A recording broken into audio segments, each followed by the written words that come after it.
Hello students. So I'm sure all of you must be ready for the quiz of a treat for mosquitoes.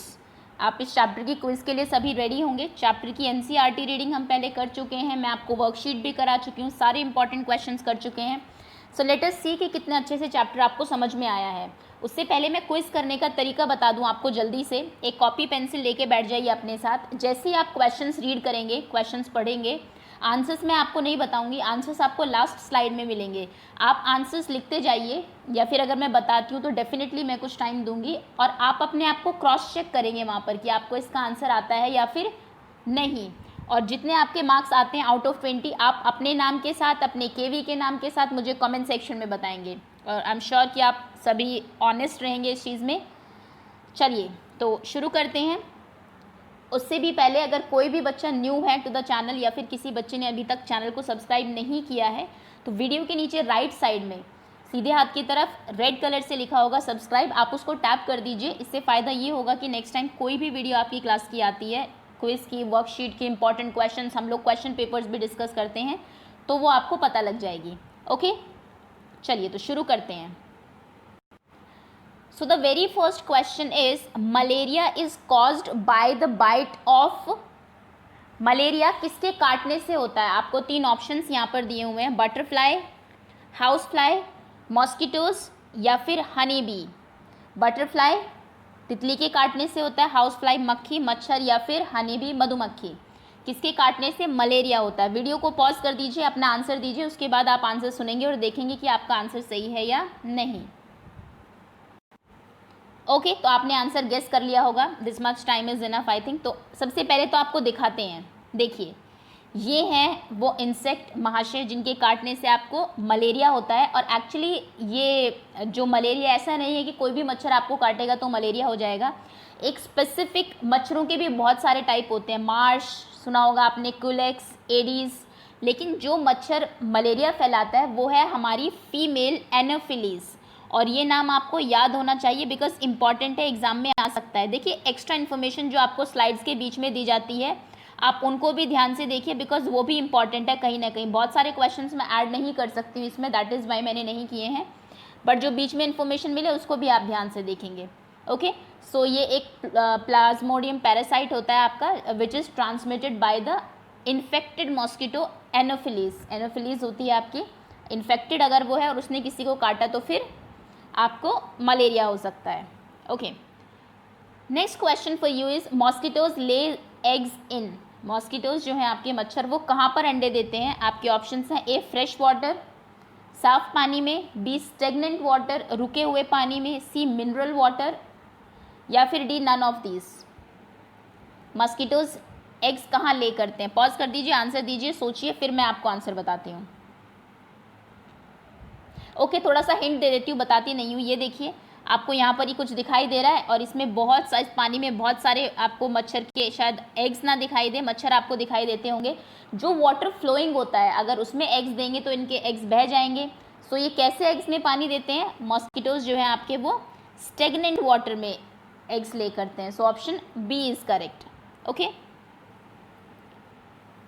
Next question is anaemia is caused due to the deficiency of. Anaemia एक बीमारी है आपकी जिसमें कि deficiency disease है, body में कुछ कमी की वजह से वो डिजीज़ होती है, बीमारी होती है आपको, और उसमें आपकी फिजिकल मेंटल हेल्थ दोनों ही ख़राब रहती है। आप बहुत सुस्त रहते हैं, बहुत अच्छे से पढ़ नहीं पाते हैं। तो बताइए कि अनीमिया किसकी कमी से होता है? आपके ऑप्शन हैं आयरन, बी सिल्वर, सी गोल्ड या फिर डी ऑल।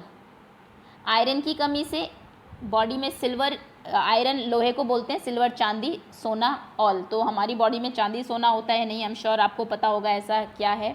इसका आंसर मैं नहीं बता रही हूँ अभी, आप लिख के रख लीजिए आंसर 3 और वीडियो के लास्ट में आप क्रॉस चेक करेंगे जब आपकी लास्ट स्लाइड आएगी जहाँ पर इसका आंसर मैं आपको बताऊँगी। ओके, आई एम श्योर आपने वीडियो देखी है अगर ढंग से इससे पहले तो आपको पता होगा। तो देखिए थोड़ा सा एक्स्ट्रा मैं बता देती हूँ। एनीमिया में क्या होता है कि आपका जो ब्लड होता है उसमें रेड ब्लड सेल्स बहुत कम हो जाती है, हीमोग्लोबिन की कमी होती है आपकी बॉडी में। और हीमोग्लोबिन क्या है? एक प्रोटीन है which is present in RBC, जो कि आरबीसी रेड ब्लड सेल, आपकी बॉडी में 2 ब्लड सेल्स होती हैं, एक रेड होती है और एक WBC वाइट ब्लड सेल्स होती है। वाइट ब्लड सेल्स आपकी जो बीमारियां हैं उनसे लड़ती है, डिजीज़ से आपको प्रोटेक्ट करती है। और RBC ऑक्सीजन लेके जाती है पूरी बॉडी में, और वो जो है उसका प्रोटीन होता है हीमोग्लोबिन। तो अगर हीमोग्लोबिन कम है तो आपकी बॉडी में RBCs भी कम होगी। तो जब आप ब्लड टेस्ट कराते हैं, डॉक्टर ब्लड लेगा, उसको माइक्रोस्कोप में रखेगा, उसको बहुत कम RBC दिखाई दे रही है तो वो समझ जाएगा कि आपकी बॉडी में हीमोग्लोबिन की कमी है। ओके, चलिए next question is who discovered the parasite of malaria. Malaria के पैरासाइट को किन्होंने डिस्कवर किया था? साइंटिस्ट हैं एक Ronald Ross, doctor Kapoor, doctor Mohan, या फिर नन ऑफ दी अबव। किन्होंने डिस्कवर किया था? और बड़ी अच्छी बात है कि ये जो साइंटिस्ट है आपके, जिनका नाम आप अभी बता ही देंगे और आपको लास्ट में आंसर भी मिल जाएगा, लिख लीजिए कहीं पर कि क्या आपका आंसर है। ये इंडिया में ही बॉर्न हुए थे, अल्मोड़ा, अगर आपने नाम सुना हो। 1857 टू 1932 ये रहे, 1932 में एक्सपायर हो गए। और इनको इस खोज के लिए, इस डिस्कवरी के लिए नोबेल प्राइज़ भी मिला था मेडिसिन में। सबसे बड़ा प्राइज़ होता है किसी भी फील्ड में आपका। ओके, तो नाम आपको पता होगा, रोनाल्ड रॉस, कपूर, मोहन, या फिर नन ऑफ द। पिक्चर मैं आपको दिखा देती हूँ, ये वो पर्सन है। इन्होंने अपनी बड़ी इंटरेस्टिंग कहानी भी बताई हुई है, अगर आपने पढ़ी है। बहुत मज़ेदार स्टोरी है कि कैसे इन्होंने कितने ये मच्छरों को, डिफरेंट मच्छरों के पीछे भागते थे, इकट्ठा उनको करते थे, देन उनका कट करके उनको माइक्रोस्कोप में देखते थे, तब जाके इनको एक मच्छर मिला जिसकी बॉडी में इनको वही सेम पैरासाइट्स मिले जो कि मलेरिया के पेशेंट में मिले थे। तब इन्होंने डिस्कवर किया कि ये जो फीमेल एनोफिलिस जो है ये कैरी करती है इस बीमारी को। नाम आपने बता दिया होगा, मैं आंसर आपको लास्ट में बताऊंगी।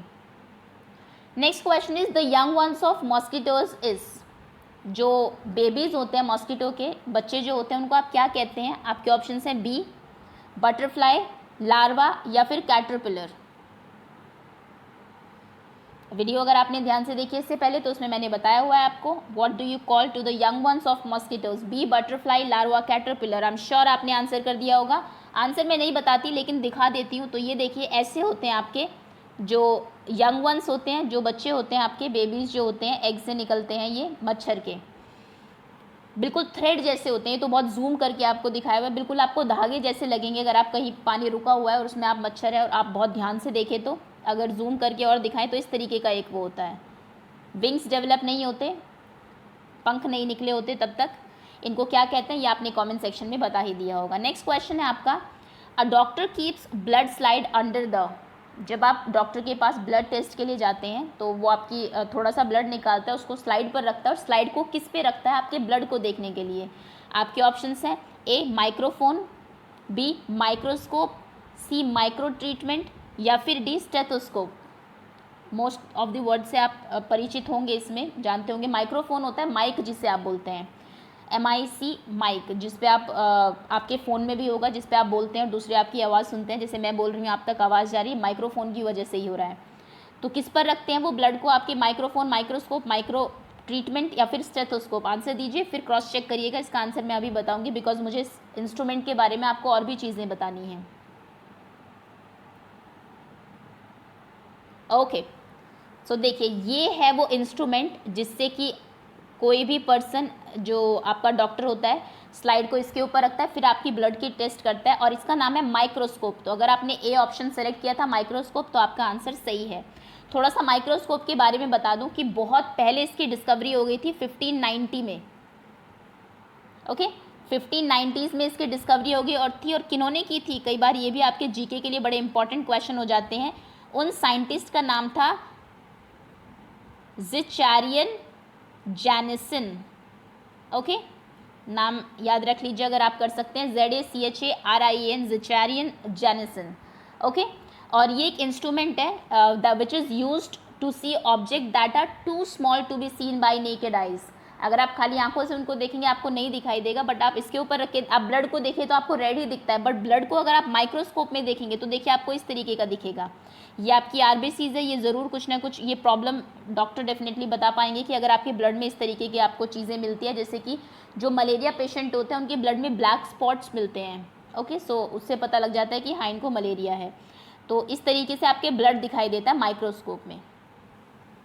चलिए आगे आते हैं। Next question is, at early times, पुराने ज़माने में, a medicine of malaria was prepared by the use of what. पहले ज़माने में मलेरिया की जो दवाइयाँ थी वो किस चीज़ से बनाई जाती थी? आपके ऑप्शन हैं A mango tree, B cinchona tree, C neem tree या फिर D all of the above. Chapter पढ़ा है तो आपको पता होगा, मैंने कहा था ये इंपॉर्टेंट क्वेश्चन है। मलेरिया की जो मेडिसिन है वो किससे प्रिपेयर की जाती थी? Mango tree, cinchona tree, Neem tree, all of the above. सभी सही। ओके, आंसर कर दिया होगा आपने। तो देखिए ये पेड़ मैं आपको दिखा देती हूँ, आंसर मैं बाद में बताऊंगी इसका, आप लिख लीजिए कहीं पर, बाद में क्रॉस चेक कर लीजिएगा। सो ये वो पेड़ है जिसकी बार्क से एक्चुअली जो छाल होती है उससे बनाई जाती है। छाल भी मैं आपको दिखा देती हूँ, देखिए ये बार्क है उसकी। ओके, इसको ग्राइंड करके इसका पाउडर बना के पुराने ज़माने में बॉयल करके पिया जाता था अगर किसी पर्सन को मलेरिया होता था तो। और वैसे भी ये जो पेड़ है इसकी जो छाल है आपकी बार्क बहुत यूज़फुल है एपेटाइट बढ़ाने के लिए, किसी को भूख कम लगती है और भी स्टमक प्रॉब्लम में काम आती है ये। ओके, नाम आपने दे दिया होगा, बाकी आप लास्ट में क्रॉस चेक कर लेंगे। Next question is for taking blood sample a doctor use. Blood sample लेने के लिए एक डॉक्टर क्या यूज़ करता है? आपके ऑप्शन है सिरिंज, बॉटल, ग्लास या फिर none of the above. Blood test आपने भी कभी ना कभी दिया होगा, तो किस चीज़ से ब्लड लेता है डॉक्टर? सिरिंज से, बॉटल, ग्लास या फिर नन। ओके, सो देखिए ये है आपकी सिरिंज। अगर आपने सिरिंज आंसर दिया तो डेफिनेटली आपका आंसर करेक्ट है। इसके बारे में ज़्यादा तो क्या बताऊँ, आप सब परिचित होंगे, बस इसके ये बता देती हूँ डिस्कवर किन्होंने की थी। तो जिन्होंने डिस्कवर की थी उन साइंटिस्ट का नाम है आपका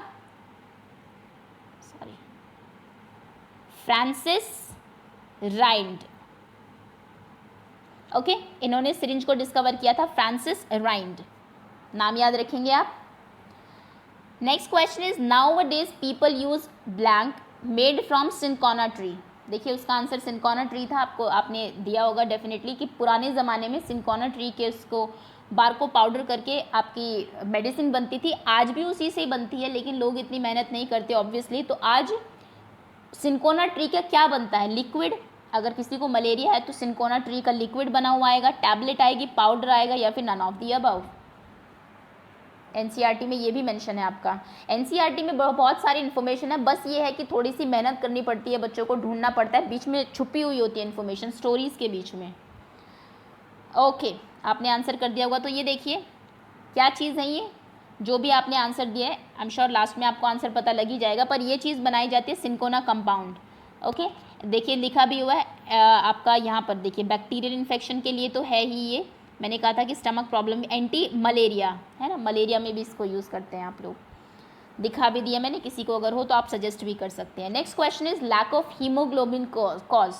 अगर किसी पर्सन में हीमोग्लोबिन की कमी हो जाती है तो उसको कौन सी बीमारी होगी? आपके ऑप्शन हैं ए मलेरिया, बी अनीमिया, सी कैंसर या फिर D cholera. Malaria, anaemia, cancer, cholera. Okay, answer कर दिया होगा। आई एम श्योर इसका आंसर मैं आपको बाद में ही दूंगी। हीमोग्लोबिन क्या है ये मैं आपको बता चुकी हूँ। हीमोग्लोबिन हमारी ब्लड में दो सेल्स होती है, आरबीसी रेड ब्लड सेल, जिससे आपका ब्लड रेड होता है, वो आरबीसी की वजह से ही होता है। WBC white blood cells, WBC जो है वो आपके डिजीज़ जो रोग होते हैं उनसे फाइट करती है इनमें आपकी। और रेड ब्लड सेल में हीमोग्लोबिन होता है, इनका जो प्रोटीन है हीमोग्लोबिन, ये क्या करते हैं ऑक्सीजन को पूरे ब्लड में लेके जाते, पूरी बॉडी में लेके जाते हैं, सॉरी। ओके, सो जिनकी बॉडी में हीमोग्लोबिन की कमी होती है उनके जब ब्लड को आप माइक्रोस्कोप में रखेंगे तो बहुत कम आपको आरबीसीज दिखाई देंगी। सो इसकी कमी से देखिए क्या होता है, बता ही देती हूँ बिकॉज नेक्स्ट स्लाइड में आएगी अनीमिया। और जो नॉर्मल पर्सन होगा, देखिए दोनों में डिफरेंस देखिए, एक तो जिन लोगों को अनीमिया होता है स्किन बहुत पेल होती है, बहुत पीली स्किन होती है, रेडनेस नहीं होती बिल्कुल भी। आपने देखा कई बार डॉक्टर आपकी आइज़ को चेक करते हैं, सो अगर आइज़ को देखा और वहाँ पर आपको वाइट दिखाई दे रहा है रेड के बजाय नीचे की तरफ, तो वो बताते हैं कि अनीमिया है, खून की कमी है। ओके, वो अनीमिया ही होता है आपका। नॉर्मल पर्सन का ऐसे होता है, और अगर आप उसके ब्लड को देखेंगे तो इस तरीके से आपको दिखाई देगी। रेड ब्लड सेल देखिए कितनी सारी है, वाइट ब्लड सेल। जो दूसरा पर्सन है एनेमिक पर्सन जो है उसमें वाइट ब्लड सेल तो है बट रेड ब्लड सेल थोड़ी कम है। ओके, चलिए, और ये भी आपको पता होगा हीमोग्लोबिन नॉर्मल कितना होना चाहिए, ये मैं आपको बता चुकी हूँ। एक काम करेंगे, अगर आपने ध्यान से चैप्टर को देखा है तो इसका आंसर आप मुझे कमेंट सेक्शन में देंगे अपने नाम के साथ कि हमारी बॉडी में कितना हीमोग्लोबिन होना चाहिए, जनरल जो नॉर्मल पर्सन होता है। Next question is what is the symptom that show that a person has malaria. क्या सिम्टम्स होते हैं एक पर्सन को मलेरिया होने के? आपके ऑप्शन है फीवर एंड स्टमक पेन, बुखार होगा और पेट में दर्द होगा, fever with chills and riggers, उसको फीवर होगा, कपकपी आएगी और ठंड लगेगी। फीवर, वॉमिटिंग, लूज मोशन होंगे, या फिर इनडाइजेशन एंड फीवर, इनडाइजेशन रहेगा, डाइजेस्ट नहीं होगा खाना और फीवर रहेगा। तो सबसे पहले तो देखिए आप ही देखेंगे घर में कि कोई पर्सन अगर है और उसको इस तरीके के सिम्टम्स है तो आप कहेंगे ब्लड टेस्ट करा लो, मलेरिया हो सकता है। सब चीज़ें पता होनी चाहिए, पढ़े लिखे बच्चे हैं आप लोग। तो बताइए कि क्या सिम्टम्स हैं, जल्दी से आंसर बताइए। ओके, आई एम श्योर आपने आंसर दे दिया होगा। तो देखिए ये कुछ सिम्टम्स है, पिक्चर के थ्रू अगर आप समझ सकते हैं, मैं बहुत ज़्यादा इसके बारे में नहीं बताऊंगी, लास्ट में आपको आंसर मिल ही जाएगा। तो ये सिम्टम्स होते हैं, पर्सन को देख लीजिए क्या हो रहा है, और इस तरीके से फीवर तो होता ही है ऑब्वियसली, बस उसके साथ 2-4 एक्स्ट्रा सिम्टम्स भी है जो बाकी डिजीज़ से अलग है, बाकी फीवर से अलग है। नेक्स्ट क्वेश्चन है आपका, eating food expose to flies, जो खाना जिसके ऊपर मक्खियाँ बैठी हो, जो उनके उसमें होता है, एक्सपोजर में होता है, उनसे आपको क्या बीमारियाँ हो सकती है। आपके ऑप्शन है ट्यूबरक्लोसिस, टीबी हो सकता है, मीजल्स हो सकता है, कॉलेरा हो सकता है, या फिर टिटेनस हो सकता है। Tuberculosis, measles, cholera, tetanus. खाने की बात हो रही है, जो खाना अगर जिस पर मक्खियाँ बैठे उनसे आपको क्या होता है। ओके, आंसर कर दिया होगा, इसका आंसर भी मैं आपको दे चुकी हूँ। इसलिए कहते हैं कि स्ट्रीट फूड नहीं खाना चाहिए, बिकॉज बहुत सारी ऐसी आपकी डिजीज़ है जो कि हाउस फ्लाई या फिर नॉर्मल फ्लाइज जो होती है उनसे फैलती है। तो वो बहुत जगहों पर बैठती है, आपकी डस्ट, आपके गार्बेज पर, और वही मक्खियाँ फिर यहाँ पर बैठेंगी तो सोचिए कि क्या होगा। ओके, आंसर आपने दे दिया होगा, आंसर आपको लास्ट स्लाइड में मिलेगा इसका। Next question is, in olden days, पुराने दिनों में, people use the bark of dash tree to make medicine for malaria. I think ये क्वेश्चन हो चुका है पहले। ओके, अगर नहीं हुआ तो आप अभी बता दीजिए, कौन से पेड़ की छाल लोग यूज़ करते थे मेडिसिन बनाने के लिए। आई थिंक अभी कराया था मैंने, बैनियन ट्री, सिंकोना, पीपल, या फिर मैंगो। ये ट्री बहुत इंपॉर्टेंट है बिकॉज बहुत बार जिक्र हुआ है आपका चैप्टर में इसका। Next question is, in which year did Ronald Ross got Nobel prize for his discovery about malaria. किस साल में रोनाल्ड रॉस को प्राइज़ मिला था, नोबेल प्राइज़ मिला था मलेरिया की डिस्कवरी के बारे में बाद। आपके ऑप्शन है 1903, 1905, 1902, 1901। इतना इंपॉर्टेंट ईयर हमारे लिए नहीं होता अगर एनसीईआरटी में नहीं दिया होता, बट बिकॉज एनसीईआरटी में दिया तो डेफिनेटली आपको पता होना चाहिए कि किस साल में उनको नोबेल प्राइज़ मिला था। Okay, I am sure answer कर दिया होगा आपने। तो देखिए सबसे पहले तो ये देखिए, ये एक्चुअली लंदन काउंसिल में इनके नाम की एक शील्ड भी रखी हुई है, sir Ronald Ross 1957 to 1932 Nobel literature discover of mosquito transmission of malaria lived here. Okay, so इसका सही आंसर है आपका 1902। अगर आपने ये आंसर लगाया तो आपका आंसर करेक्ट है, 1902। Okay, next question is, dash increase our blood if we eat iron rich food. हमारे ब्लड में कौन सी चीज़ बढ़ जाती है अगर हम आयरन रिच फूड खाएंगे। आयरन रिच फूड क्या होता है आपका, गुड़, जैसे जैगरी बताया था आपको, और आपका आंवला, और ग्रीन लीफी वेजिटेबल, स्पिनच होता है, कैबेज जो होती है, पालक, ये सब जो चीज़ें होती है हरी पत्तेदार सब्जियां, सब में आपका आयरन मिलता है। तो अगर आप इनको खाते हैं तो आपकी बॉडी में क्या बढ़ जाएंगे। आपके ऑप्शन हैं आरबीसी, रेड ब्लड सेल्स बढ़ जाएंगे, डब्ल्यूबीसी, वाइट ब्लड सेल बढ़ जाएंगे, प्लेटलेट्स बढ़ जाएंगे, या फिर हीमोग्लोबिन बढ़ जाएगा। प्लेटलेट्स आपने बहुत सुना होगा, डेंगू जब था तब डेंगू में ये होता है कि बॉडी में प्लेटलेट्स कम हो जाती है। खैर इसके बारे में बहुत डिस्कस नहीं करते हैं बिकॉज हमें कहीं प्लेटलेट्स के बारे में बताया नहीं है बुक में। चलिए, RBC, WBC, platelets, haemoglobin, I am sure इसका आंसर आपको पता होगा। Okay, next question is, given below are symptoms of a disease. आपको नीचे एक डिजीज़ के सिम्टम्स दिए हुए हैं, आइडेंटिफाई द डिजीज़। आप डिजीज़ को आइडेंटिफाई करिए। फीवर होता है, इची रैशेज हो जाते हैं, खुजली होती है, रैशेज हो जाते हैं बॉडी में, पिंपल्स होते हैं, ब्लिस्टर्स होते हैं, फुंसियाँ हो जाती है, scab drop out about 2 weeks. Okay, तो ये बताइए किस बीमारी के, किस डिजीज़ के सिम्टम्स हैं ये। आपके ऑप्शन है tuberculosis, TB, chicken pox, malaria, या फिर टाइफाइड। ओके, सो मैं पिक्चर दिखा देती हूँ आपको। अगर आपने आंसर बी चिकन पॉक्स दिया है तो आपका आंसर बिल्कुल सही है। एक्चुअली एक वायरस से होने वाली डिजीज़ है चिकन पॉक्स, और इस तरीके से आपकी बॉडी में बहुत सारे रैशेज हो जाते हैं, ब्लिस्टर्स हो जाते हैं। तो और इसकी एक्चुअली आजकल शायद आपने ना देखा हो, बिकॉज वैक्सीनेशन आ चुका है बहुत पहले ही। बच्चों को बचपन में वैक्सीनेशन करा दिया जाता है चिकन पॉक्स का, जिससे उनको लाइफ टाइम चिकन पॉक्स नहीं होता। लेकिन एक टाइम पर ये बहुत ही सीवियर डिजीज़ थी। जैसे आजकल कोरोना है आपका, एक कम्युनिकेबल भी है क्योंकि फैलती भी है, ये एक से दूसरे को लग जाती है, इसलिए भी बहुत प्रिकॉशंस रखने पड़ते थे लोगों को। सो इसका नाम है chicken pox. Okay, next question is which of the following is not a communicable disease. Communicable disease है जो फैलती है एक से दूसरे को वायरस के थ्रू या फिर प्रोटोजोआ से जो होती है, मच्छर लेके जाते हैं, कोई भी हो। जैसे कि आजकल अगर मैं कहूँ आपकी कोरोना जो है, जो चल रहा है कोविड-19, ये आपकी कम्युनिकेबल डिजीज़ है, बिकॉज ये तो हवा से ही फैलती है। सो इनमें से कौन सी कम्युनिकेबल डिजीज़ नहीं है? आपके ऑप्शन है मीजल्स, मलेरिया, टाइफाइड या फिर गोइटर। थोड़ा एक्स्ट्रा बुक के अलावा थोड़ा एक्स्ट्रा डिजीज़ के बारे में आपको बता देते हैं। तो जो कम्युनिकेबल डिजीज़ नहीं है दैट इज़ गोइटर। अब गोइटर होता क्या है ये देखिए।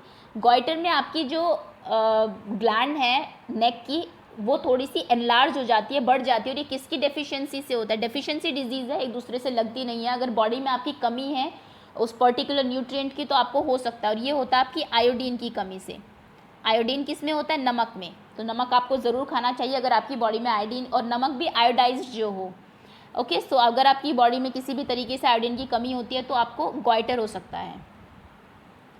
Next question is what should we spray if water has collected at some place. अगर किसी जगह पर पानी इकट्ठा हो गया, आपको बताया जाता है जो इकट्ठा पानी होता है स्टेगनेंट वाटर होता है, उसमें मच्छर बहुत जल्दी एग्स ले करते हैं, स्प्रेड होते हैं, उनसे बहुत सारी डिजीज़ फैलती है। तो आप उसके ऊपर क्या स्प्रे करेंगे अगर कहीं पानी इकट्ठा हो गया है?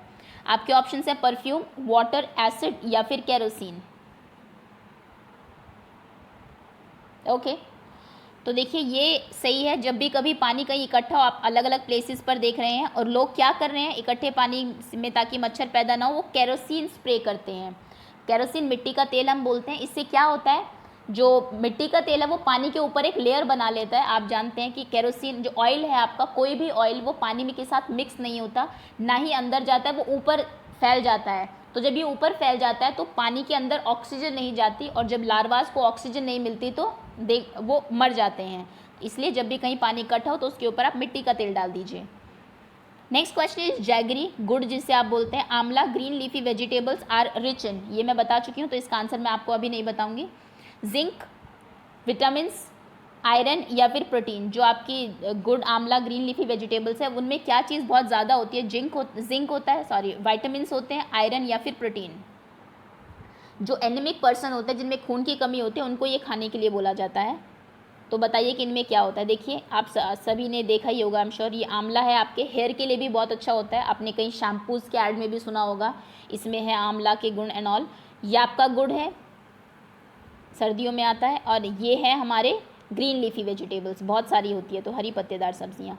Okay, so next question is how do mosquito locate human beings to bite. बहुत बच्चे परेशान रहते हैं कि मच्छरों को कैसे पता चल जाता है कि हम यहाँ पर है, क्योंकि मच्छर देख नहीं सकते, सूंघ नहीं सकते, कुछ उनके कोई सेंस ऑर्गन्स एज सच उनके पास है नहीं। तो वो कैसे पता करते हैं? आपके ऑप्शन है दे हैव शार्प आइज, उनकी बहुत शार्प आँखें होती है। जी नहीं। ओके, चलो ये मैं हटा देती हूँ अपने आप ही। They use their sense of smell, नाक होती है उनकी, सूंघ के आपको पता लगा लेते हैं। They locate human being through heat, they use sound to locate them. हमारी आवाज़ सुन के हमारे पास आते हैं। आप चुपचाप बैठे रहे तो क्या मच्छर नहीं आएंगे? या फिर आपकी हीट से या फिर स्मेल से? ओके, तो अगर आपको नहीं पता है तो चलिए बता देते हैं।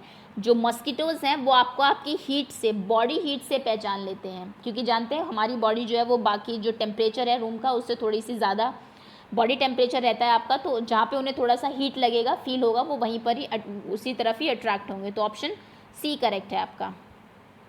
अब देखिए सभी आंसर्स मैं आपको बता देती हूँ। अगर आपने लिखा है first C, second B, third A, fourth A, fifth C, sixth B, seventh B, eighth A, ninth B, tenth B. 11th question का आंसर है आपका, दिस इज 11, 12, ओहो 1 हट गया इनके सामने से। Okay, 11th B, 12th C, 13th B, 14th C, 15th D, 16th B, 17th D, 18th D, 19th D C, sorry, and 10th C. So सबसे पहले तो इफ़ यू थिंक कि आपने वीडियो से कुछ सीखा है and you learn something good, तो आप वीडियो को नीचे लाइक कर दीजिए। सेकंड, जितने भी मार्क्स आपके हैं ऑनेस्टली आप अपने नाम के साथ, केवी के नाम के साथ, और जो भी आपके स्कूल का नाम है उसके साथ कमेंट सेक्शन में लिख दीजिए। That's all, thank you so much for watching and all the very best for your exam, और जो भी जिन केवीज़ में अभी एग्ज़ाम चल रहे हैं या फिर होने हैं. Okay, thank you again.